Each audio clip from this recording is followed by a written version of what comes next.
Do we have intro music? When do we start talking? I do. Oh man, this right is now. Are you ready?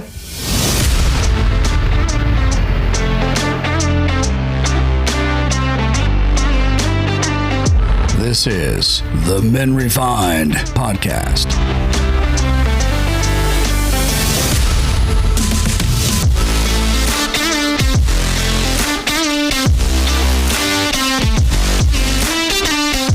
Hey friends, welcome to the Men Refined podcast. I'm your host, Rafael Sifontes, and in this episode, I have the privilege to be joined by one of my pastors, Pastor Thomas Milburn. Welcome to the podcast. Thanks, Raf. I'm really excited to be here, man. First of all, I feel like I'm in a real studio. Oh, thank you. Appreciate that. Normally I'm on a podcast with Jay Ewing, who's on sabbatical right now. And we just like set up in makeshift closets and hallways and stuff because there's no room at the church. I get it. That's a hard thing. So this is nice. I like this. Like, I don't know. Have you ever given like your listeners a visual of what your podcast looks like? No, I don't think I have. I just don't have the equipment, the means to it. I got you. You know, and that takes a lot of work. You have to dress up. Have to do your hair. Is this thing ever going video podcast? I feel like you're good looking enough to have a video podcast. It is so expensive to do it. In the YouTube channel for the podcast, there's just a couple of screenshots of the people that we have here, and there's the audio. Gotcha. But really, there's a couple of video conferences when I record with people remotely. Yeah. So that those videos are there. But yeah, for this in the studio, it's just man. Oh man, someone needs to send Raf a camera immediately. Yeah. To capture this. Yeah, absolutely. And also there's a link in the show notes if you want to help us out. Oh, right on. See, click that link. Yeah. Give thousands of dollars. Sure. Raf needs a camera. Only if this is helpful to you. Let's say that. You know, I want to say this. When I'm talking to some of my peers and sometimes the conversation, within the conversations, I say, well, I was talking to one of my pastors. Usually they hear me say that and they say, what do you mean one of your pastors? Usually people have only one pastor. Yeah. I just wanted to explain that when I say one of my pastors, Thomas. And, you know, I usually say, well, you know, where I'm from, I have pastors in South Florida. I have one in Argentina. I have pastors here in my local church. So I have more than one pastor. How many pastors do you have? Would you say that I'm your favorite pastor, though? Absolutely. Of course. You're right in front of me. Exactly.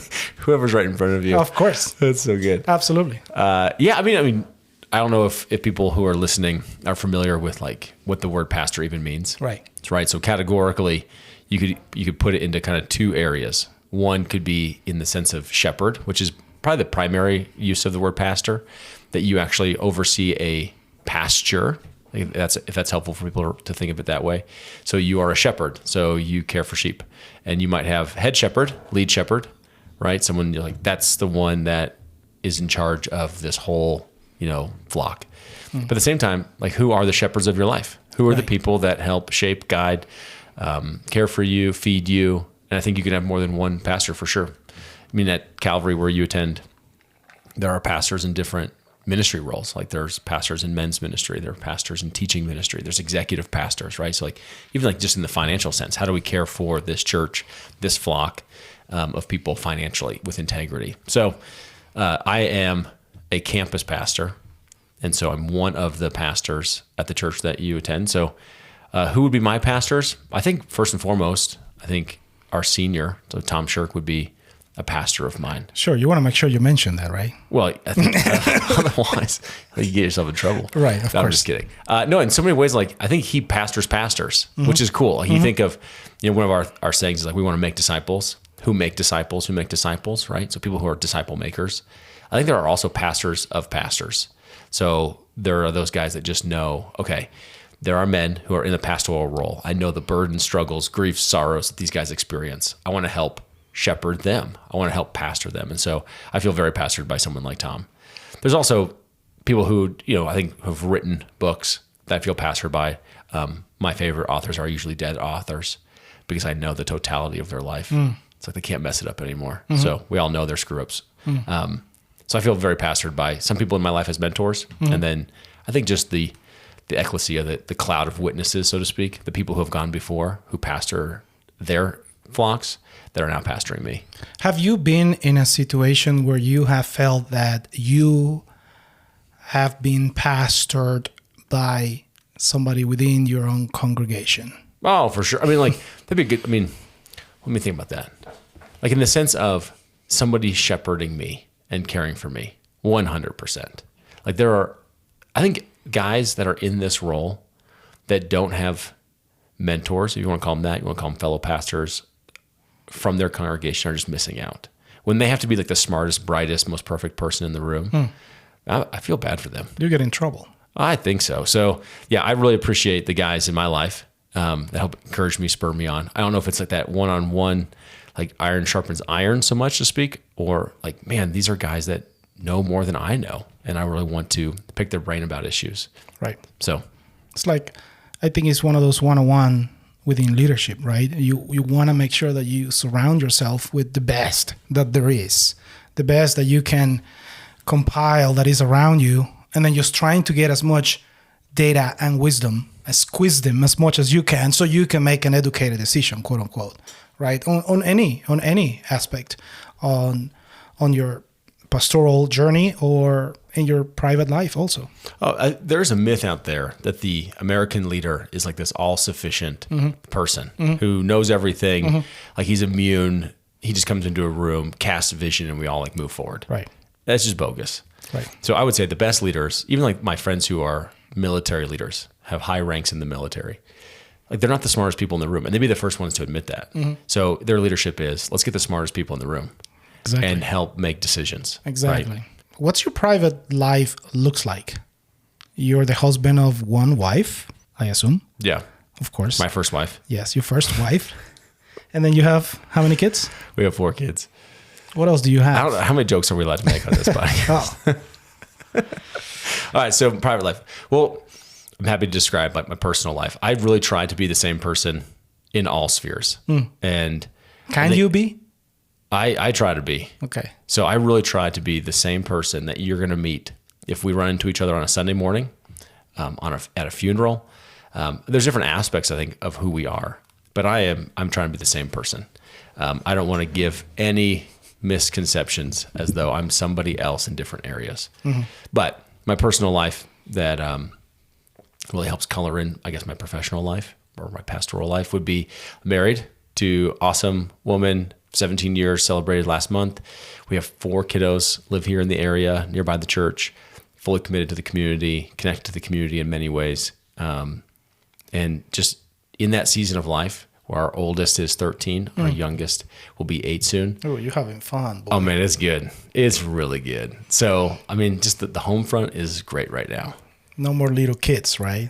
Yeah. They take so much of your time. Gosh. It's just a different, right? It's a different burden. But you're not cruising yet. When do you start cruising? You have older kids. When do I push this thing into neutral? We feel that we're cruising now. Yeah? In what way? I think we feel that we've been cruising for the last 3 years or so. Like kind of everybody's like kind of in their rhythm. Yeah, doing their thing. and I think it all depends, right? Because it depends on how you structure your life, and you're gonna see the fruits of that structure since the beginning. Yeah.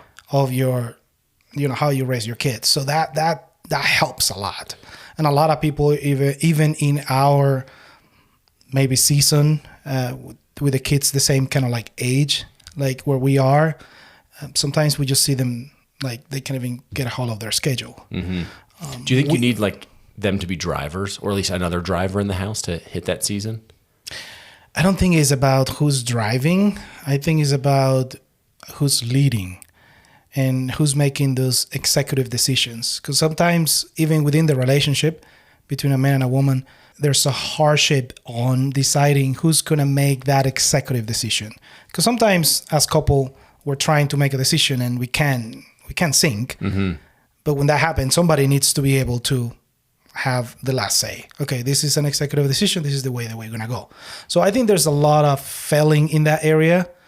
Many couples they just don't want to make an executive decision, and sometimes their schedules it just consumes them. They cannot get a hold of their schedule, and that just takes over their family. So when you have a lot of those decisions made and everyone's kind of in their rhythm, is that when it starts feeling like it's cruising? I think so. Yeah. I believe so. Especially when you have enough bandwidth to really dedicate yourself more into the kingdom or into the things that you know that they're beneficial for your soul, I think. Because when you have little kids, it's all about the kids. I mean, you have 4 kids.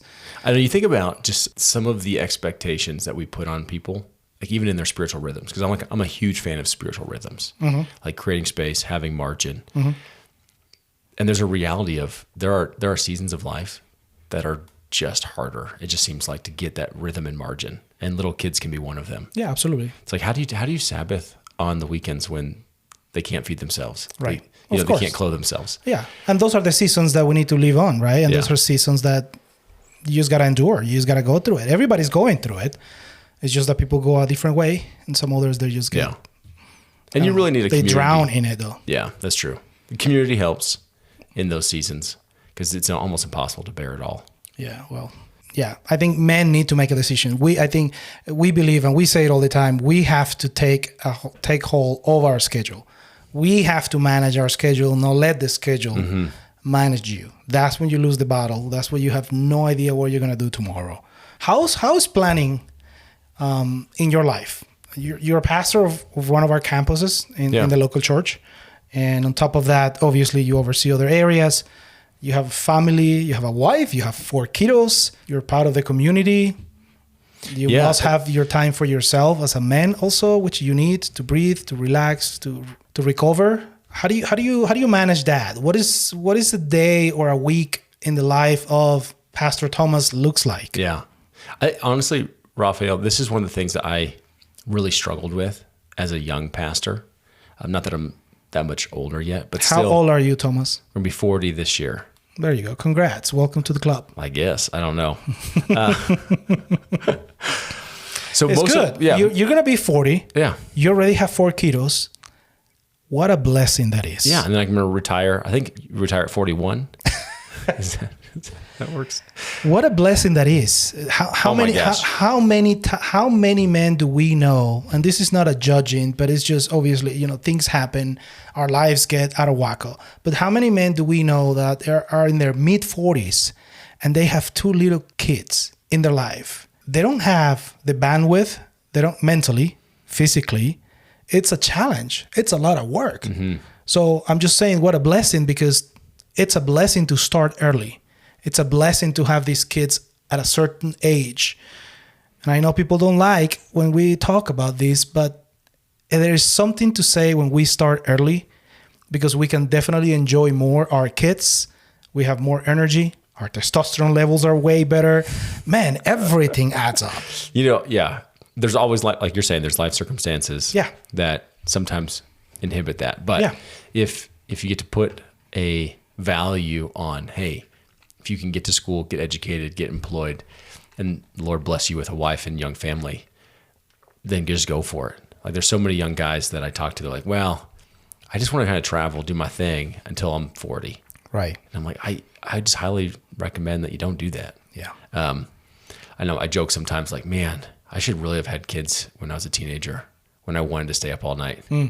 When I had a ton more energy. But you don't know what you don't know until you know it. So absolutely. This is what I say now at my almost 47. Sure.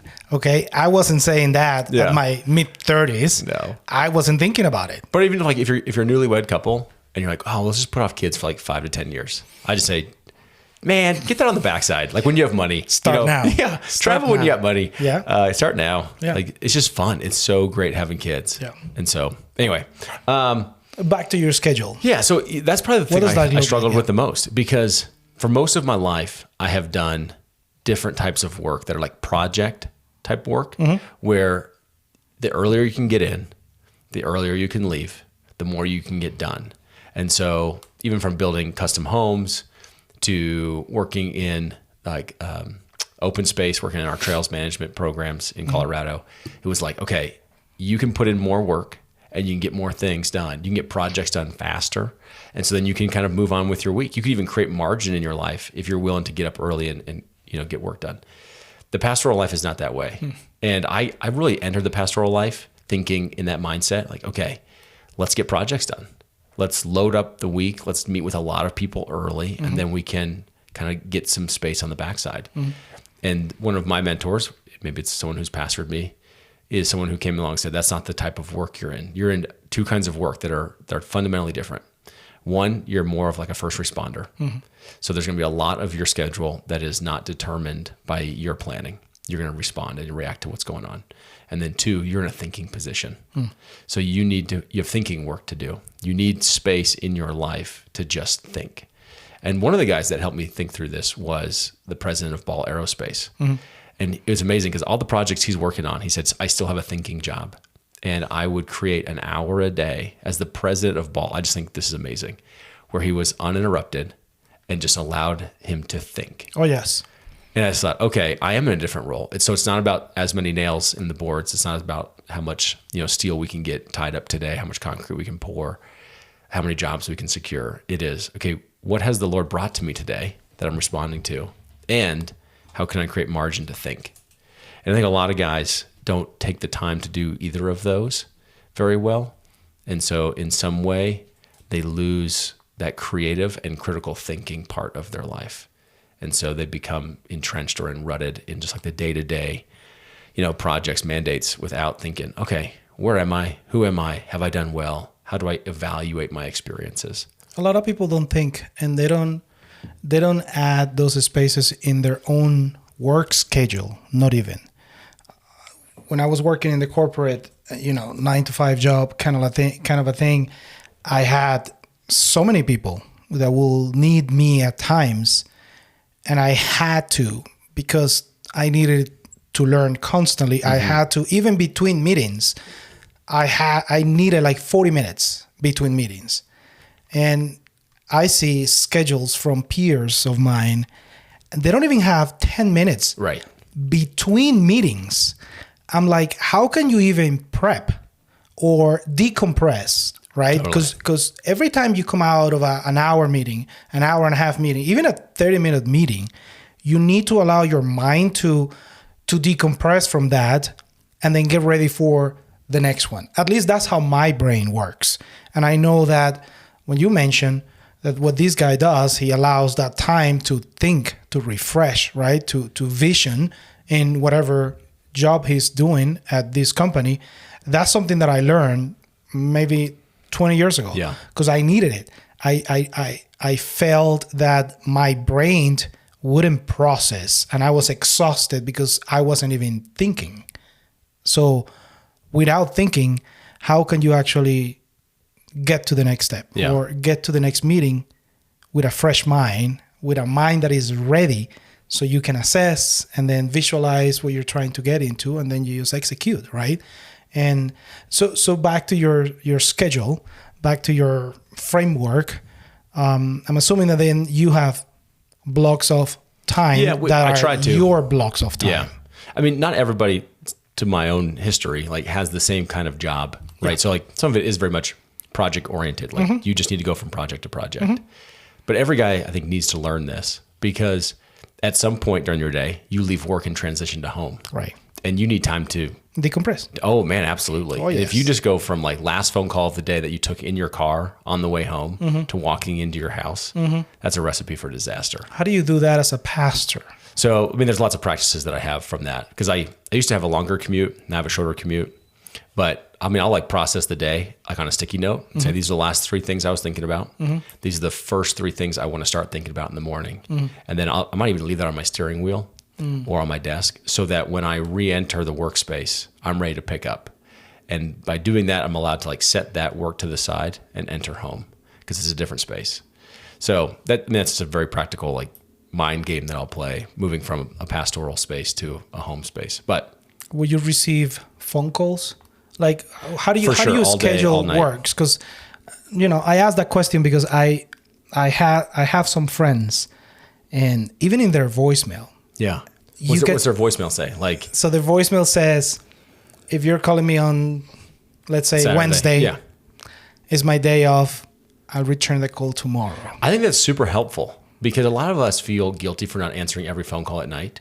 I mean, even having an auto response in the evening. Normally, we only turn them on for vacations. But if you make that as a discipline of, I'm not going to do email at night, Right. then you could even have an auto response of, thank you so much. I'm going to wait for the email for the evening. Well, but we're talking about phone calls. We're talking about voicemail. Does anybody call you anymore? No.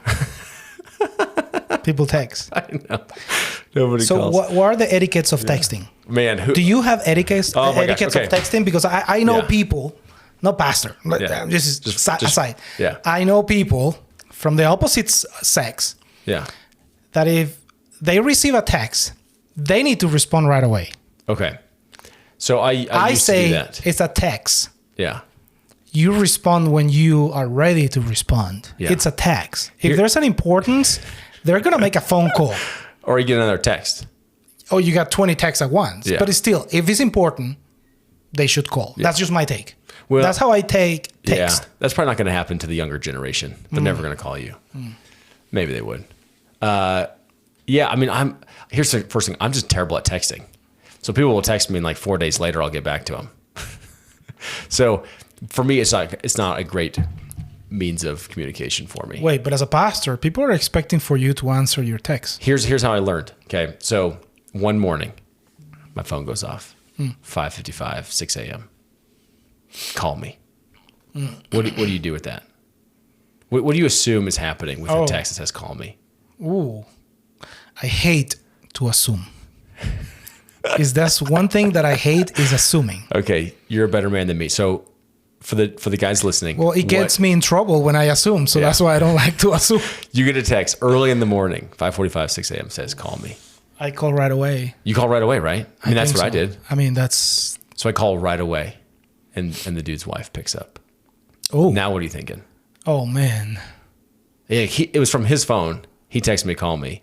Then I'm talking to his wife. She smacked the heck out of this dude. This dude's dead. Yes, right? he's underground. Well, I was thinking like maybe he's in the hospital. Maybe, like, hey, I'll just change names. Like, is Jim okay?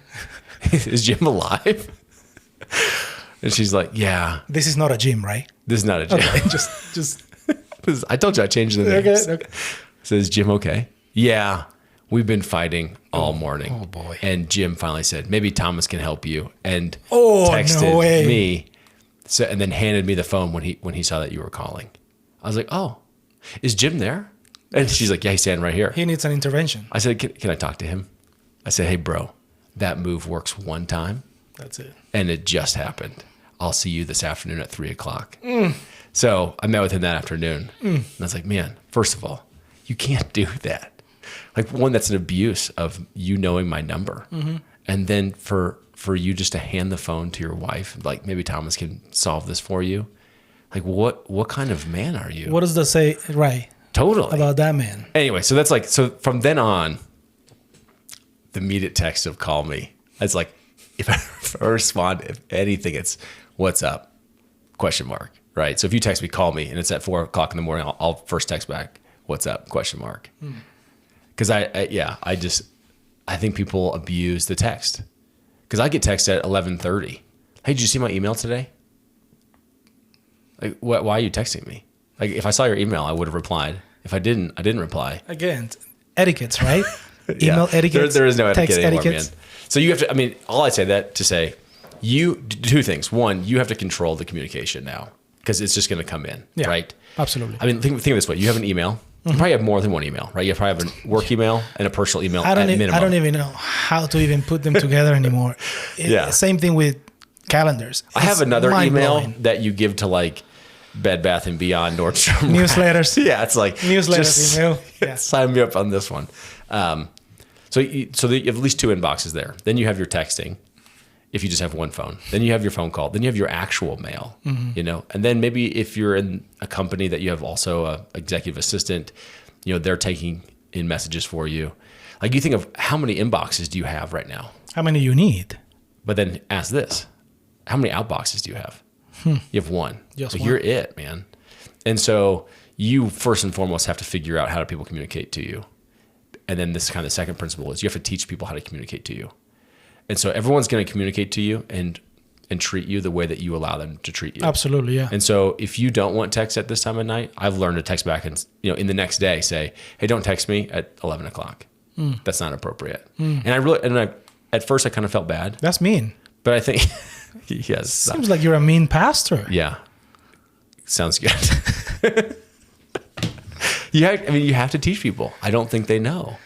How would I feel if I text one of my pastors, not Thomas, definitely. He's a mean pastor. Yeah.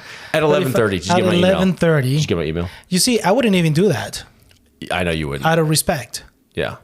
I mean, it wouldn't even cross my mind. It's because other people think. Do you answer each email that is sent to you? Yeah. I'm going to repeat that question. Yes. Do you answer each email that is sent to you? Not from Nordstrom Rack. Thanks for the deals. Glad to know it's on sale. Yeah, if someone emails me, I'm going to reply. When we moved to Colorado, Yep. first church that we went into, Yeah. besides the church plant that we were helping in Boulder, was a church named Calvary Bible. That is our church. That's the only church that I know. It's named Calvary. just want to bring some clarity to everyone who's listening. Anyways, we went a couple of Sundays in the morning, blah, blah, blah. And then I'm like, man, we're new here. Yeah. We want to connect. And I decided to text the pastor. Yeah. The campus pastor. Was this me? I never got a reply. Why not? I have no Did idea. you text me at 11 o'clock at night? I did not. Said, call me. No. I just sent one email. One email. Kind of like introducing ourselves as a new family in the community. I never got an email back. Man, it sounds like this is like now group therapy. But here's the thing, right? Yeah. People put too much emphasis and too much hope and pressure in somebody that should receive an email that you should and must reply to that email for any excuse, and don't allow grace to happen. People need to understand that pastors, because we're talking about the role of a pastor, pastors are busy, and at times, especially in an inbox, in an email, things get passed by us. You have an inbox, and sometimes you can miss a reply, and it's okay. Seriously, a lot of people really put so much weight on it, and they even can actually leave the church because someone didn't reply to their email. Well, I would agree, first and foremost. When I say I reply to every email, I mean that in good conscience. I'm not unaware of an email I haven't replied to. Mm-hmm. Does that mean there's an email that I haven't replied to? Mm-hmm. Probably not. Mm-hmm. However, I feel guilty when I haven't done it within 48 hours. Like that's kind of people have said 24. Man, there are days that just, I'm not doing that. They get totally out of you. Totally. And it's like, okay, if I say 24, I'm going to be emailing at 11 o'clock at night some days. And I don't want to do that. So, 48 hours is kind of my parameter. Like today I had to email a guy back that emailed me like on Monday. But with the schedule this week, I just have not been able to sit down and get through email. And my email is probably, I don't know, similar to other pastors. They're not like check yes or no. They're like in-depth, personal, hey, I'm going to shape my life based on this question. Oh, I'm sure. Which takes time. Absolutely. Like every email takes time. Absolutely. So it is a challenge. I don't do a zero inbox. Do you do a zero inbox? If I wish. There's no way. Gosh, these guys that say that, I'm like, there's no way. They're superhuman. Well, at least that's all you do in your day is answering emails. Yeah. So that's another thing I've done just on the email conversation. We talk about life of a pastor. I used to try to reply to emails as they came in. And then I realized this was like a ping pong game of like who could hit it back fastest. And I'm like, I'm not interested. So I usually carve out 3 times a day that I check email. I see. So because it's going to have a morning time, in a good day. In a good day. Yeah. Right. So there's going to be a morning time, an afternoon time, and an evening time. And then between those, I just turn it off. And so there are people that will text me in between that I work with, that I'll get back to them. But no, there's blocks to do email. I'm not letting that interrupt me. But for sure, also there's things that are pushed towards you at any given point during the week that can derail your overall schedule that you have set so intentionally to make sure that your life goes smooth and sails just as beautifully as it goes through the sunset. Is that how your life works? Yeah, right. You just raise the mast. I'm cruising though. On Monday, yeah. I love Mondays The first time I said that to one of our pastors, Jay, he said, "What do you mean you love Really, you love Mondays?" I'm like, "Yeah, why?" Like Monday for me is, I love Mondays. Yeah. It's why you love Mondays. Man, it's like a new beginning. It's like Sundays, Yeah. you know? It's like a new beginning, a new week. You know, if you plan from Sunday and for your week, you know, your Monday is the first day that you kind of like start applying, you know, and executing based on your planning. So if you really start loving Mondays as a planning start through your execution, I think your week is going to go much better, because a lot of people think that Mondays is just like a dump, right? From Friday through the weekend. So usually Mondays is a dump. For me, in the contrary, it's like I love Mondays. It's just the beginning of it. I'm gonna get if it wasn't handled last week, I'm gonna get a handle this week. Yeah. So it's just like a new beginnings. You know, for me, Monday is a new beginnings, and it's just that. Monday is a lot of reflection, planning, execution towards the week, and then Tuesday is all in Tuesdays. Wednesday is tackle Wednesday, so you gotta still tackling things. Thursday is decompressing week, and then Friday is cruising Friday. So it's like Friday is supposed to be cruising. Like I don't want to be putting any fires on Friday, because that's not what Fridays are for. Fridays is for standby Fridays, cruising Fridays. So that's usually how I plan my week, unless my wife puts something in my calendar that she's not supposed to, and then she throws everything out through the window. But that's good. I like Mondays. I think so. So there are some pastors that take Monday off. Yeah, they preach on Sunday, and they're like, "Man, I need a day." Yeah, I'm like, done with Sunday, ready to go. Like, let's just get. What are your days off? I try in to your take, week. Yeah, I try to take Friday or Saturday. So you don't have a set day off that you know that? Okay, I mean, Friday is non-negotiable for me. Yeah. No. I wish I did. Okay. Yeah, I try. Is that working? Yeah. Okay. For the most part. Okay. I try to take Friday if I can. Okay. Saturday night is just going to be, there's going to be work. There's going to be a couple hours at least, minimum, right? Because I tell people it's like, imagine your biggest company presentation. Absolutely. Yeah. Monday morning at 8 a.m.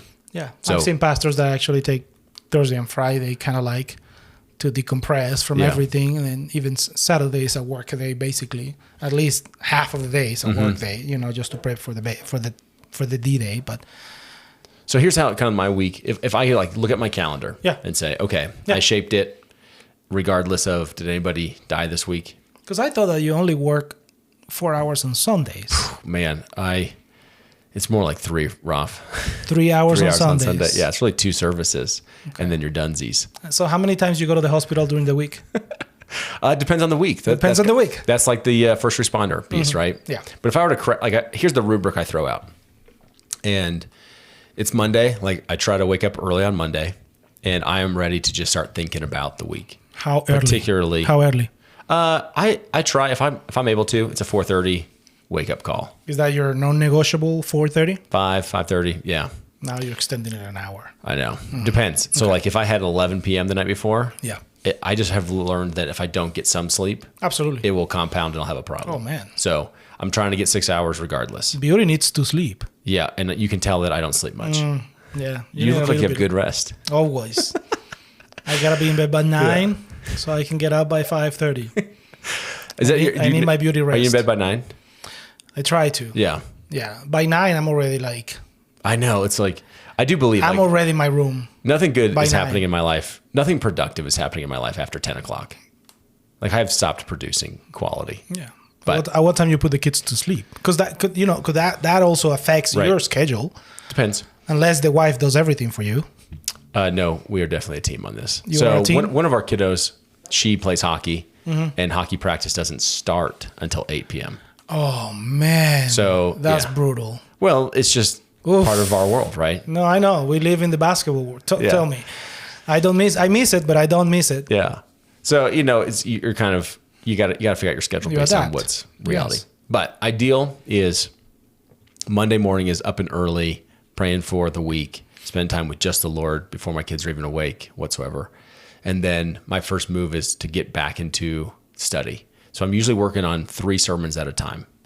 So kind of the studying for 3 weeks out, reviewing 2 weeks out, and then putting together 1 week out. It's kind of how it works. And the reason I started doing that is because some weeks seriously just explode. And if you haven't done any work on a sermon and you're all of a sudden having to push that to like late nights, we talk about nothing good is produced after 10 Like or late Saturday. Yeah. Oh, forget that. Yeah. I'm not doing that. So if anything, you're like, okay, I've already spent 5 hours on this sermon 2 weeks ago. I have a good head start. So that's Monday morning. Monday afternoon is kind of leadership meetings. We do our preaching cohort. We meet with the senior leadership of the church. And then Tuesday is pretty much all staff. So like I will set up, we have our staff meetings, but any staff that would like to connect with me, I will put on a Tuesday from, 7, 8 a.m. to 5 p.m. elders. If I'm going to it, it starts at 7, it's over at 9. So it's like an internal meeting day. And then Wednesday, I try to open up that sermon again in the morning, if I can. But Wednesday is usually meeting for anyone else in the church. So like if I'm going to make an appointment with someone, I'm going to try first and foremost to get them on a Wednesday. I see. And then Thursday, I'll take up any of our leftover appointments and then finish up sermon prep and be done with it, hopefully. And then by Friday Thursday. is your rest day. And then Friday, yeah. Or if there's like some things that I need to meet with somebody about, I'll take a Friday. I try not to, though.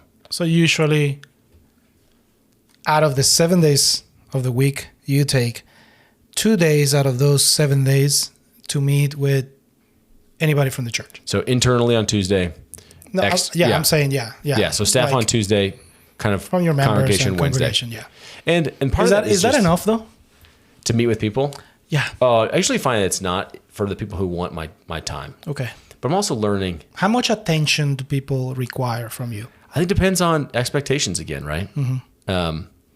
There's a reality, and this is a kind of a cold, hard reality that I've had to learn, is based on the position that I currently sit in, Yes. I can meet with less people, Right. which is just hard for me because I love, like my favorite part of the job is meeting with people. Do you share meeting requests with some of the other pastors within our local church? If it's kind of like a general request, like I'd like to talk to a pastor, I try to get an associate pastor to do that. Okay. If it's very specific, I need to meet with Thomas. Kind of the intake is, well, how serious is it? Right. What's the time frame? Usually I'm like 3 weeks out on meeting requests, which part of that is actually creating margin because I just know there are things that come up every week. Absolutely. That I just need space for. So some weeks it's like, hey, we're doing, a funeral, we're doing a wedding, we're doing hospital visits, we're doing, some DV calls. I mean, like it can be intense. And there's other weeks where you think, goodness, there's not a lot going on this week. I'm going to spend more time in study and prayer and try to get ahead because I know these harder weeks are coming. So where does your family fits in the whole week on your time structure besides that Friday or that, night? It's in the evenings. Night space that you take your... It's evenings and it's Friday for sure. Okay. And then Saturday, we usually have like the kids' commitments that I'm, taking kids to and doing all that. But do you cook? Oh, I love cooking. In the house? Do you like to cook? I love to cook, but that's not the question. Oh. Do you cook? Yes. Okay. Almost every day. Almost every day? Yeah. What do you cook? Everything. Everything? Yeah. When do you cook? Oh my gosh. It depends. Like there can be simple things. Like here's the thing. Kristen's a good cook too. And so we definitely share that. But if I can cook, I'll cook. Okay. And if I can cook, she'd prefer that I would cook anyway. Of course. But anything from like my kids, some of their favorite meals is like from scratch homemade spaghetti and different sauces, like like a Roma tomato sauce or like the cream sauces. We'll just make from scratch if we have time. Anything tacos, anything on the grill. Yeah, grills is always fun. I came across an article in the Gospel Coalition on my favorite website. But it was interesting. I want to read a few excerpts. You said from my favorite or not my favorite? From one, not my favorite website. But, okay.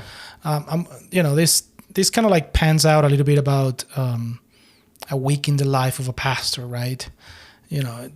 Just quickly go through it, just glance through it. It says Tuesday afternoon, a pastor is pulled into the church parking lot with a member. His phone rings. He says, "Hello, pastor. As you know, my wife's still in recovery from surgery. It's been a really hard couple of weeks, and I just wanted you to know that nobody has cared for us. Well, a little, but not like we expected. I appreciate you coming to the hospital to pray with us, but we won't be coming back to your church. The pastor offers an apology and hangs up the phone, discouraged. An hour later, he makes a call to check on a sick member. Pastor, thank you so much for the call. We've been overwhelmed and blessed by the way the church has loved us and cared for us during this crisis. After praying, the pastor praying with them, he hangs up the phone and he's grateful. And he prepares to leave the office for the day. One of the deacons drops by and announces, "Hey, Pastor, do you have a minute? Some folks are struggling with what happened in the last business meeting. They don't feel that they had so much of a voice, and they're pretty upset." The pastor leans back in his chair, and he's fearful. That evening, at a local restaurant, another deacon stops by his table. He says, "Good to see you, Pastor. I want you to know that we're thankful for your leadership. We support you, and the other leaders too. Let me know if there's anything I can do to help you." He finishes the meal, encouraged. On a Wednesday, kind of like, "Good morning, Pastor. I was hoping to meet you. I know you were busy, but it doesn't seem like you have a lot of time for me anymore." The pastor seems sad about it. Later in the day, an email comes on. "Pastor, thank you for preaching the word last week. It was encouraging. It helped us grow. Thank you so much for preaching the Bible." Thursday comes along. "Pastor, I came to see you at the office again. Where are you? You're not here." That's a text. He hangs up the phone after listening to the text. He's exhausted. Saturday comes in. He's on the table sitting with his family. A call comes in around 10:30 in the afternoon. After a full day of sermons, he had to go for a night visit at the hospital. Sunday comes in. He rushes in. He preaches the word, and he stays around on the sides of the church just to say hi to people, shake people's hands, give hugs.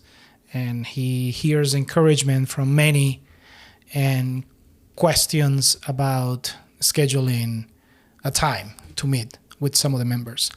So what does that say to you, though?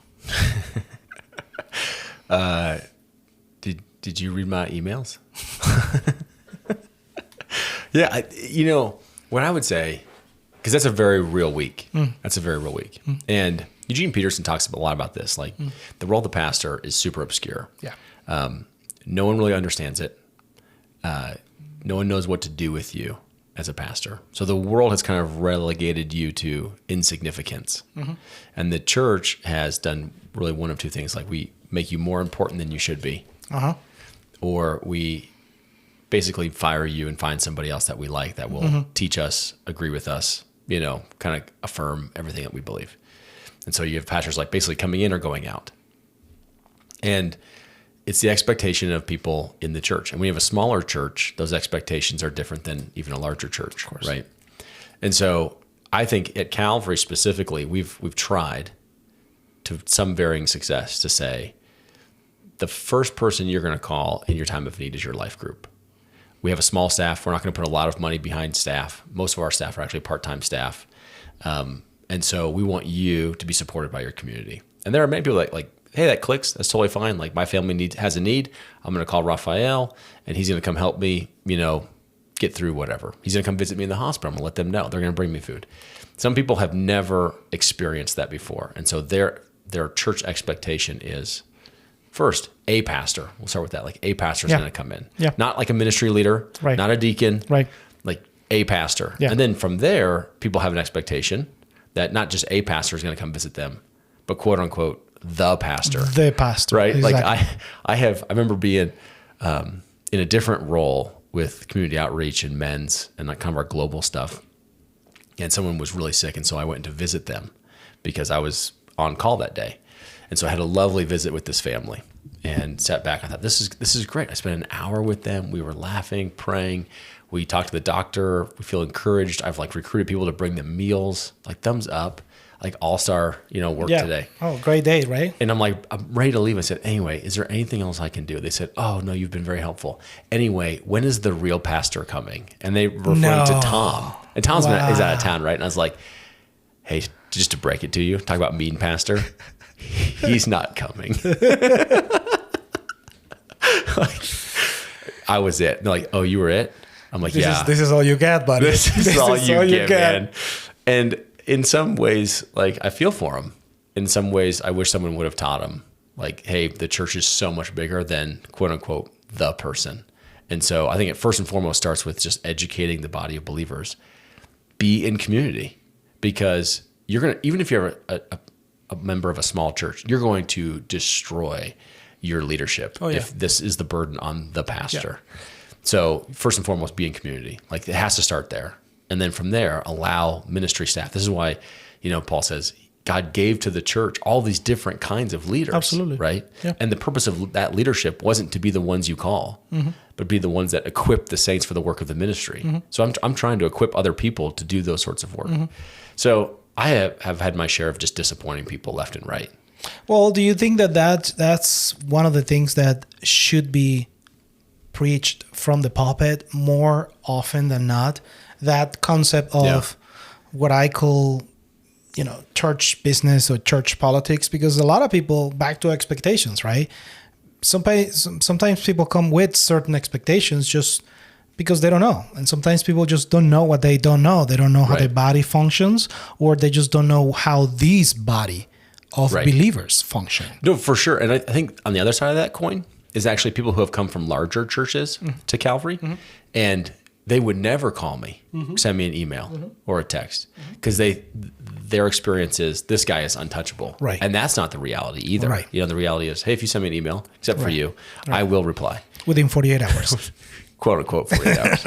Yeah. I mean, so I think there is that, like, hey, you're trying to teach people how to treat you. They're trying to learn. And to your point, just a ton of grace helps.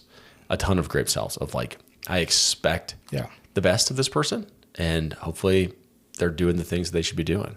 But the other dynamic, and I would just say this to anyone who's at a church right now that's growing, is give your pastor a ton of grace as the church grows, because they don't realize it, and you don't realize it, that they are moving to a different relationship with a congregation within the body, from 250 to 500 to 1,000 to multiple thousands of people.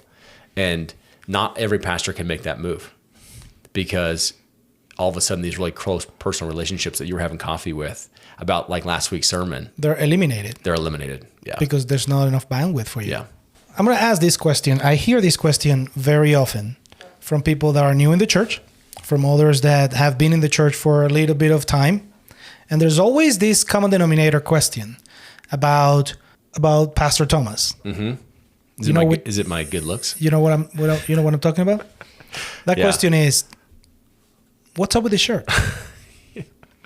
What's up with that shirt? Man, we should be Anglican, so then I can wear like the exact same robe every uniform, right? Yeah, uniform. That's what it is. So, way back when. Is that intentional? Yeah, I want you to explain that, because is that intentional? Would that just happen in a vacuum and you just like realize like, oh, there you go. I just keep it. Like, or was that very intentional for you?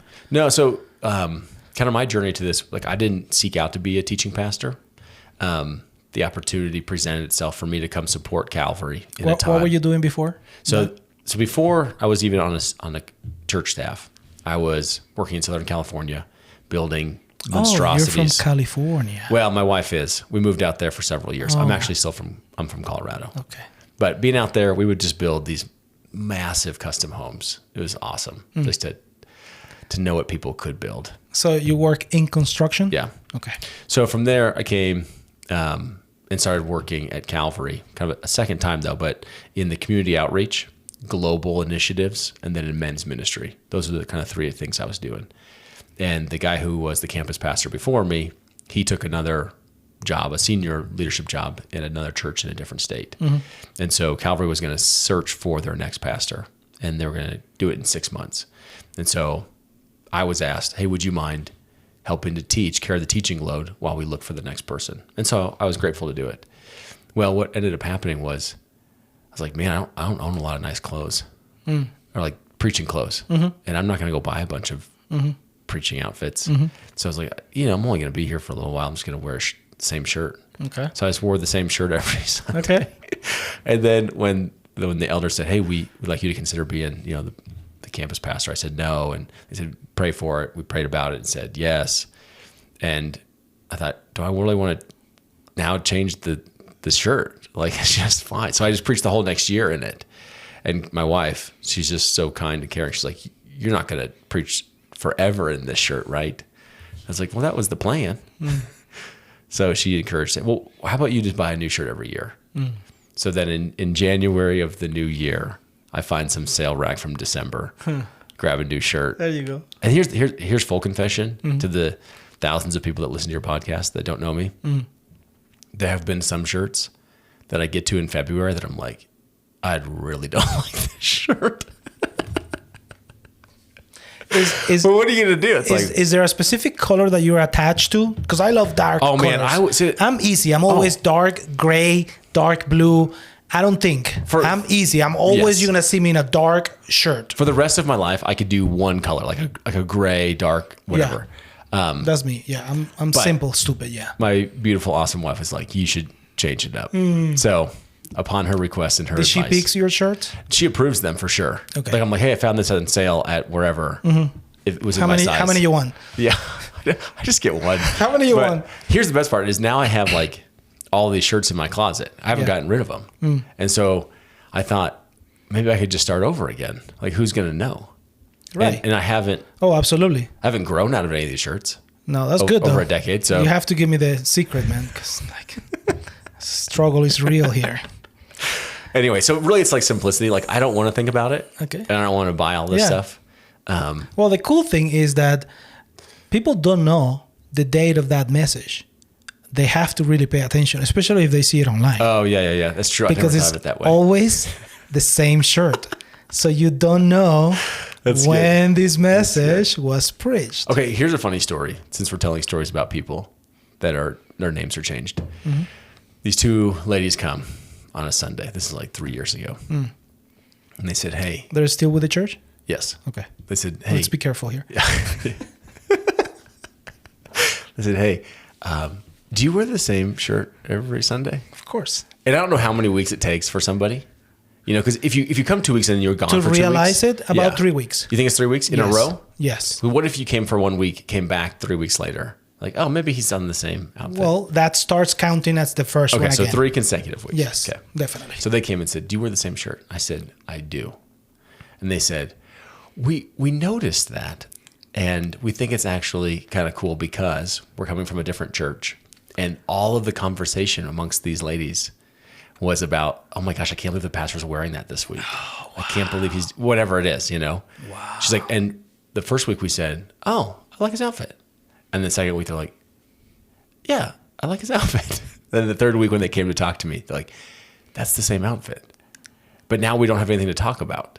And I said, isn't that nice? What do you think about some of these churches and some of these pastors that actually have to have somebody to dress them so they can have the whole outfit? I mean, seriously, they don't even wear the same shoes or the same jeans. Like, I can wear a pair of jeans for a year, okay? What do you say about that? How often do you have to change your jeans? Oh, maybe when I wash them. You're not supposed to wash a jean, I don't know. that often. That destroys the jean. For those of you who are too picky on that. Yeah, I don't even know what category to put that in. Like, I don't know if it's missional. I don't know if it's like egotistical. Who knows, man? It's probably just personal for them. How do you make the church fun? Have you heard that saying that we need to make the church fun? No, never heard that in my life. You never heard that in your life. Do you think it should be fun? I don't know. How do you... I think it's fun being saved. How do you elaborate fun in a church? I guess it'd be what is fun. Like that's all week, I'm with the kids week. So we got like 500-600 kids. Ugh. Oh my gosh. You just signed, right? Heart. And I would say I've been having so much fun. I'm sure 11 fifth grade boys. I'm sure. And I got the greatest co-leader with me. She's awesome. This middle school girl.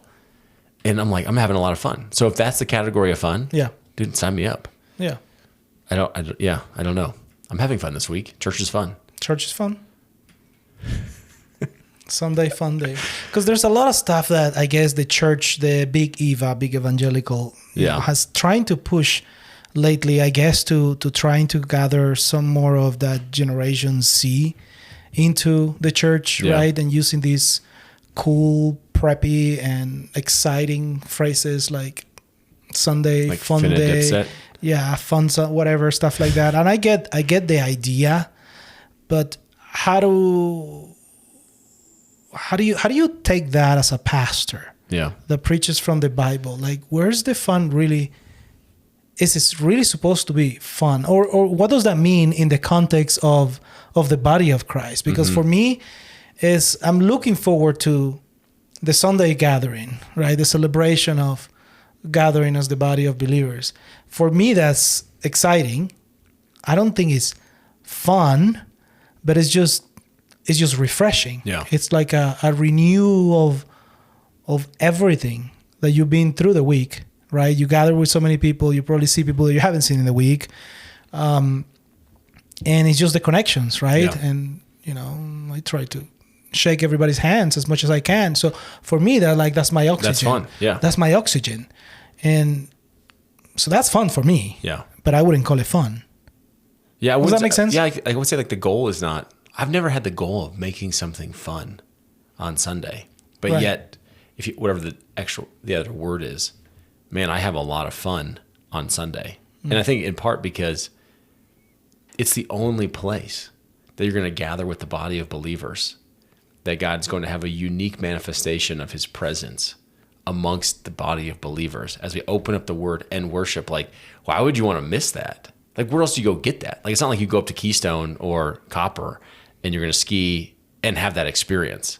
You're going to have a different experience, but you can't replace this even online. Like, you can have a church experience online, but you cannot have the physical presence of the body of Christ worshiping together and having him pour out his spirit on a unique gathering of people in space and time.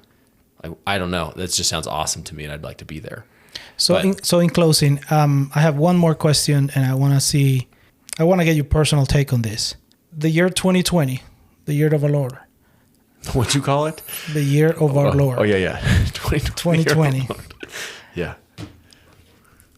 How hard was that year for you as a pastor? I'm sure. If it was hard, I don't know. Maybe you had fun. I don't know. I think it's a mixed bag, right? I mean, like, in part, 2020, you're going, man, that was wild.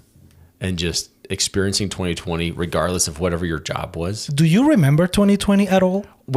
So I had to write like some cataloging elements of like what 2020 was. And it kind of jaunted some memories of like, what? Oh my gosh, we did that. That was crazy. So just as a human being going through 2020, it's like, that was wild, right? I think anyone, I wouldn't even put this uniquely as pastors, but anyone in a leadership position had to relearn everything. Oh man, got toasted because talking about creativity, baby. you have to let's say you own a bakery. Let's say you own a taco truck. Let's say you own a movie theater complex. It does not matter what you did. Like, if you were in a leadership position, meaning like you have to make decisions on behalf of other people's livelihoods. 2020 was wild, crazy, and not everybody made it. Let's just say that. Not everybody made it. Now, specifically with pastors, there was a unique element where a lot of decisions got convoluted with political views, affirmations of like, who's really in charge, whose knee are you bowing to, et cetera, et cetera. What's the reality of this pandemic? I mean, you just added another layer of religiosity to it. Right. And that just put gasoline on a fire. So I had never received an email directly calling me the Antichrist before 2020. And like getting those first emails of like, oh man, you have put me in a category of something that we have journeyed like a lot of years together, that you within the one weekend are willing to call me something. What happened to like following elders or leadership or willing to be shepherded by somebody? So in all of that, I would say, man, the maturity and growth and depth of understanding who God is, oh man, it's so good. I wouldn't trade it. Very challenging, extremely challenging, but really good at the same time. I think in so many ways, it helped refine the church of who she is. What does she focus on? What really matters? Can people imagine what it is to be the body of believers outside a building, in different forms that before they couldn't have?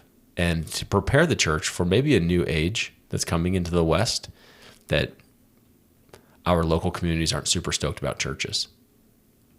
So I think in so many ways it was very helpful. Do you still dwell on 2020? Is there something that, as you do live in your season as a pastor? Is that something that you continually go back into that box and see what you learned, what was tough, what was rough, what was good, and trying to bring it back to kind of like make more sense of your present within the church body? Yeah. There was a time for that when we evaluated everything. And it's tough to evaluate everything because hindsight's 2020. No pun intended. But in hindsight, you're able to say, man, I wish I would have done this or that. And the question to really ask is, with the information that you knew at the time, did you make the best decision? And we say yes, right? And there's some things that you'd say, hey, if that would happen again, we would do these things differently, right? But it's 2023. It's 2023, yeah. right? So like, I mean, I still meet people that have yet to return to, you could say church, you could say to public spaces, to community, to life. And I want to be like, hey man, hey sis, like it's 2023. What do you say to that? I think a lot of people just need to know it's time to it has been time to re-engage. You need to re-engage. We miss you.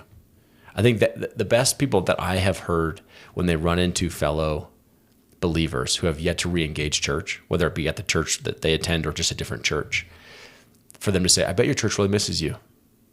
I bet there's things that you wish you could say or communicate to your pastor. Maybe you need to do that. But you need to go return to the community of believers. And to do it gently and kindly with invitation, I think is the best way to do it. I've seen other people just mock them. It's so easy to like take the low road on that one. It's like, it doesn't help people. So a lot of people that I know that have yet to return, didn't return for a while, then got upset with their church, whether it's our church or different church, because of something they did or didn't do. And then just haven't returned to that rhythm of going to church. And they don't know why. They just filled it with something else. And I would just encourage them, yeah, you should go back to church. It's 2023. What do you do when you're sitting, taking a flight somewhere? You're right next to somebody in the plane. You know, there's always those awkward conversations. Do I have my AirPods what do you in do? yet or no? Right, not yet. What do you do? Whatever. Like, is that a conversation that you like to have? Yeah. Or is that something that you prefer to avoid and let me be in? I'm going to have to dwell in this 4-hour flight. No, it depends. Like, yeah, long flights, like a 7-hour flight or something. Yes. I'm not going to readily engage in that conversation. Where do you travel for 7 hours in one shot? Just to Lafayette, Colorado. If you're going overseas, if you're going to Europe, going to South America, right. How long does it take to get to Venezuela? Or I guess you stop in Dallas first. Well, no. I mean, if you go from Miami, it's 4 hours. Oh, okay. Okay, that's not that long. If you go from Denver, it's obviously it's more hours in a plane because you have to switch planes most likely. How long is the flight to Hawaii from Denver? No idea. Never been there. We should go and time it. All right, so probably buy me a ticket. I'll tell you about it. Yeah, so I think for a lot of people, like I think don't want to have those conversations. I'm not the person that's like, I need to evangelize everybody, but I really like. So I like you don't go beings. there. You don't go there. Oh, I do, but here's how I do it. And you already called me a mean pastor, so this is just like plays into that. Okay. I love that. Okay, so here we're gonna listen to how a pastor evangelizes in an airplane. This should not be. Go for it. Yeah, this could be cut from the podcast. Okay. We'll just end it right now. Okay. All right. No, like it. You sure? No, you're good. Okay. So like here, I've said this 1,000 times. You've heard me say this 1,000 times. It's not unique to me, but make natural things spiritual and spiritual things natural. I am way more concerned immediately with somebody just like naturally, like they have a new magazine, they have a book, they have what looks like you're working on something, looks like you're traveling with your kid, your spouse, where are you going? Like give me your natural life and then we'll see how the Holy Spirit wants to sew that together in spiritual conversations. Now, I know not everybody has the same ability to take natural things and just seamlessly make them spiritual, but that's what I like to do. But if I can, I like to not show my cards immediately, but then fly the flag early. So I know that sounds kind of counterintuitive, but I want to meet somebody before they know who I am. But then once we're in conversation, I would never want to hide what I do. Because then later in the conversation, you're like, oh man, I'm a yeah. I didn't know. Sorry. I didn't know. So. Oops, I didn't mean to say that. Exactly. You have to unwind a bunch of stuff. So once again, being the same person in every environment. So if I'm talking to someone, I can't remember if it was a plane ride or if it was in an Uber that I was hanging out. Because the same thing happens in an Uber, right? Or Lyft, whatever. I don't know. I don't take those. You don't? Are you scared? I just haven't had the need to it. I don't remember ever taking an Uber. Do you or rent a Lyft. car when you're on vacation with your family and stuff? Yeah, depends on it. Yeah. Depends where we go. Okay. We usually have family here and there, and so we just Use use one of their their cars. cars. Yeah. Yeah, why we spend the money? That's get what that. family's for. But All right. So this one guy I was talking to him said, "Hey, how you doing?" I just, got out of jail. I said, "Sweet man, what'd you do? And how long were you in jail? And how'd you get out?" And so I get the whole story, and it's just glorious in so many ways. That's awesome, man. Right? now so that's a ride. It's a great ride. This is what I'm looking for. Yeah. And so then this gentleman says, "So what do you do?" And I said, "Oh, I don't really like to talk about it." You say that? Yeah. This is a strategy of mine. I see. I don't really like to talk about it. And he's like, "Come on, man, you're so good." No, I man. said, yeah, people judge me. The conversation changes. Okay. And what does he say? "I'm not going to judge you, man. Like, I just told you my whole story. I told you I just got out of jail. Right. Like, what could you possibly have done? Yeah. Or do you do that I'm going to judge you?" And I was like, all right. I'm a teaching pastor of the Bible. And then, it just... Silence. Totally. And then immediately I just love it because I can be like, "Hey, see, you just did it. You just judged me." See? And so now it's like, "Oh, no, I didn't judge you. That's cool. Oh, do you think it's cool? Why do you think it's cool?" There And you like, go. and then we're off and running. There you go. And Yeah. it's just like, I'm not trying to be a jerk. It's just like really fun to I like engage that. people. I'm gonna use that. But the other ones are just like, "What do you do?" "Oh, I'm a pastor. Fly the flag super quick." Mm-hmm. And I'm like, then my next question usually is, what is your story with faith? Mm-hmm. Because everybody has one. And that story could be nothing, Mm-hmm. right? They could say nothing. That would still be a story. They could say, "My grandparents were Catholic. Mm-hmm. My mom's Buddhist. I'm from an Islamic family." And now I'm Jewish. Yeah. Jewish. It could be anything, it's right? like- And so as soon as I fly my 360. flag, my next question is, what's your story with faith? Not the church, not with Jesus. Just tell me your story with faith. Personal. And then we're off and running again. Personal. So I'm always looking for a way to get the conversation going in a natural way. But yeah, people are fascinating. I love people. That's like, if someone says, "What's your hobby?" I'd say people. There you go. Well, now in closing, thank you for being in the podcast. Tell me one thing that people don't know about you. And be very careful because we may have some people from our congregation listen to this. So One be thing. very careful. But one thing that people have no idea about you, that know nothing about you. One thing that people didn't know. I don't know. I think I've told everybody everything. I'm like an open page, one book. Not even kinda one guy. thing. You're scared of something. I mean, I've said like I'm scared of snakes. Okay, but everybody knows that. I mean, you have that face. I know. I do crushed have the that head of the serpent with my. Yes, you do. I'm like, Shoot it! call Rafael. I don't know. I have to think about that. Next time you have me on, I'll have a good answer. Okay. Well, thank you for being in this episode. Thank you for being in the podcast. We appreciate you. Thank you for being one of our pastors. Thanks, buddy. I know it's a lot of work, and sometimes you don't sleep. 3 hours on Sunday. It's and tough. You don't answer your emails until 48 hours later, but we still love you. Yeah. So we're still praying for you. So Thanks, thank bud. you. Thank you.